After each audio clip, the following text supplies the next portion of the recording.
I didn't realize my parents had been breaking into my apartment until the night I came home and found my coffee maker still warm. Not just warm like the kitchen had been hot, warm like someone had used it minutes earlier. The digital clock blinked 6:42 p.m. I hadn't been home since 8 that morning. I stood there in my socks on the linoleum floor, staring at that little red light, my chest tightening as a truth I didn't want started forming in my head. The lights were on. I never left lights on. The couch throw was folded the way my mother liked it, not the sloppy way I always did. And the smell, chicken soup, bay leaves, something simmered too long, hung in the air like a memory that didn't belong to me. I was 67 years old, living alone in a modest one-bedroom apartment outside Phoenix, Arizona, and suddenly I felt like a teenager again, caught somewhere I didn't belong. People like to say family crosses boundaries because they care. But what they don't say is that sometimes crossing boundaries becomes the only way they know how to stay in control. And once that line is crossed enough times, you stop recognizing where you end and they begin. That night wasn't the first strange moment. It was just the first one I couldn't explain away. Earlier that week, I'd noticed my mail neatly stacked instead of scattered across the kitchen counter. A pair of jeans I hadn't worn in months showed up freshly folded in my bedroom dresser. My old wool blanket, the heavy one I bought at a Costco years ago, was draped over the armchair, still holding the faint dip of someone else's weight. I told myself I was imagining things. I told myself age does funny things to memory. But deep down, I knew better. I'd grown up in a house where privacy was treated like a bad habit. Doors were suggestions, journals were inspected, phone calls were overheard.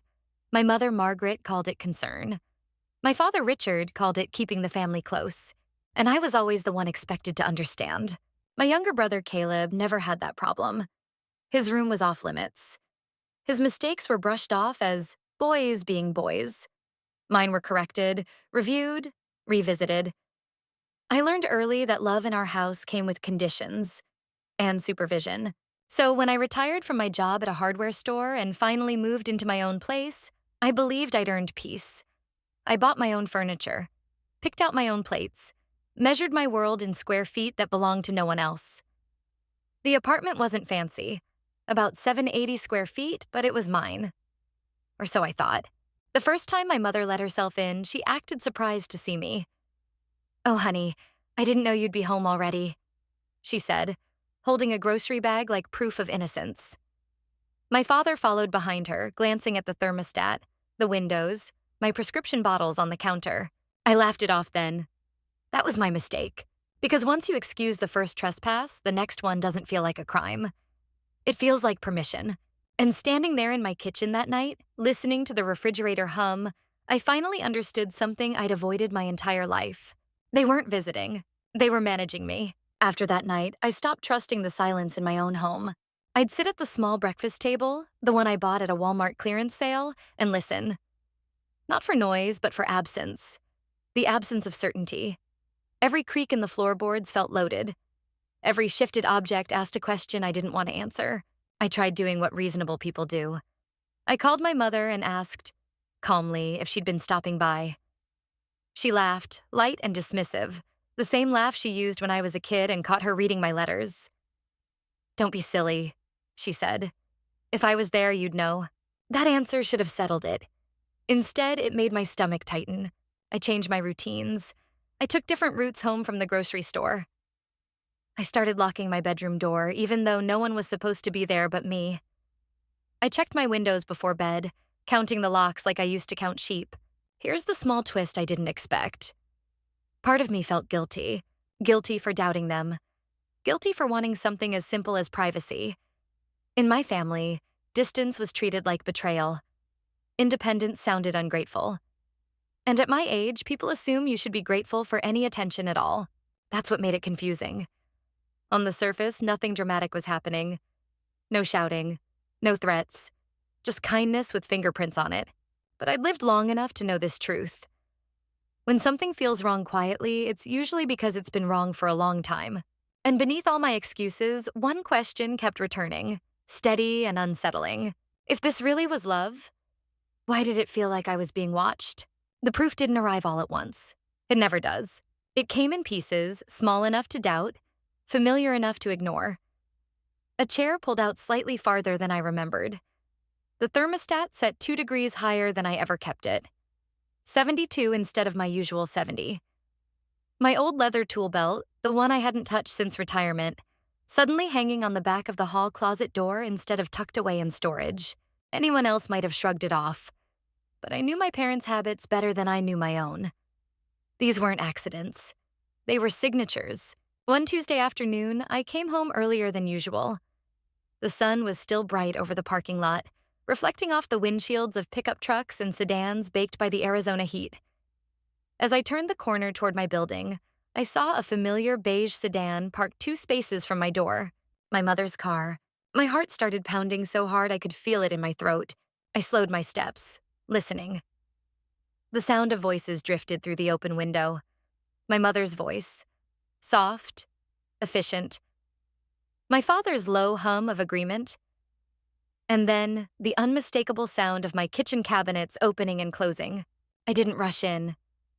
I stood outside, keys in my hand, sweating. Not from the heat, but from the realization that something fundamental had shifted. They weren't sneaking anymore. They were comfortable. When I finally opened the door, my mother jumped like a child caught somewhere she didn't belong. My father barely looked up from the stack of mail spread across my table. "Oh, you're home early," my mother said, forcing a smile. "We were just making sure everything was okay." Everything. That word had followed me my entire life. I asked how they'd gotten in. My mother waved her hand. "The landlord had a spare key. We told him you hadn't been answering your phone." That was the moment something inside me went cold. Because it wasn't just the entry. It was the lie. The ease of it. The way she said it as if it were completely reasonable to misrepresent my stability just to access my space. I didn't yell. I didn't argue. I nodded and thanked them for checking in. That night, I barely slept. The next morning, I called a locksmith. I paid $180 to rekey the locks, watching the man work while I stood guard like a nervous homeowner in a crime movie. He handed me 2 new keys when he was done. I put one on my keychain and hid the other in a lockbox bolted inside my closet. For the first time in weeks, I felt a flicker of control. It lasted 4 days. On the 5th day, I came home to find my bedroom door unlocked and my nightstand drawer slightly open. Inside, my medication bottles had been rearranged, labels turned outward, dosages aligned. My mother had always done that. I sat on the edge of the bed and stared at the wall. At my age, people talk about independence like it's optional. Like wanting autonomy after 65 is stubbornness instead of dignity. That evening, I drove myself to a diner off Route 60, the kind with vinyl booths and burnt coffee that tastes the same no matter where you are in the country. I ordered meatloaf and mashed potatoes and barely touched either. Across from me, a television played a local news segment about elder abuse. Most people think abuse comes with bruises.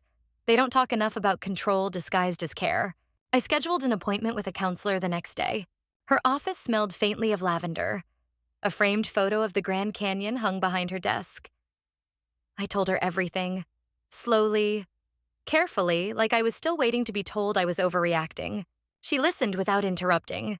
When I finished, she leaned forward and said, "What you're describing isn't concern. It's coercive caretaking." The phrase landed heavier than I expected. "These are repeated boundary violations," she continued. "They don't see you as an adult with autonomy. They see you as a role they're entitled to manage." I asked what I should do. She didn't hesitate. "You need distance, not discussion. Distance with structure." That's when the real plan began. I didn't announce anything. I didn't warn anyone. I searched online for secure apartment buildings within 20 miles, places with gated entrances, keycard access, cameras in the hallways, staffed lobbies. I found one near downtown Tempe. Rent was higher, when $450 a month instead of the $980 I was paying. But the building had something my current place didn't: control. I toured it the next day. The leasing agent handed me a keycard and walked me through silent hallways where every door looked identical. No spare keys hanging in an office, no favors done for concerned parents. I signed the lease that afternoon. The move had to be quiet, surgical. I called 2 friends from my old job, Tom and Angela, people who understood the value of minding your own business. We moved everything on a Sunday morning before sunrise. No labeled boxes, no forwarding address. I left behind anything my parents had given me. The blender my mother insisted I needed. The framed family photos my father always repositioned. I didn't want a single object they could claim as an excuse to enter my life. By noon, the apartment was empty. I dropped the old keys through the landlord's mail slot with a note that read, "Please update your records. I have moved." I didn't tell my parents. For 3 days, my phone stayed face down on the kitchen counter in my new place. The silence felt unreal. Clean, like breathing air after a long illness. Then the calls started. Missed calls, voicemails, text messages stacking up faster than I could read them. My mother's tone shifted from worried to frantic to furious. My father's messages grew shorter, tighter. Then came the knock on my door. It wasn't them. It was a police officer. He stood in the hallway, calm and professional, and asked my name.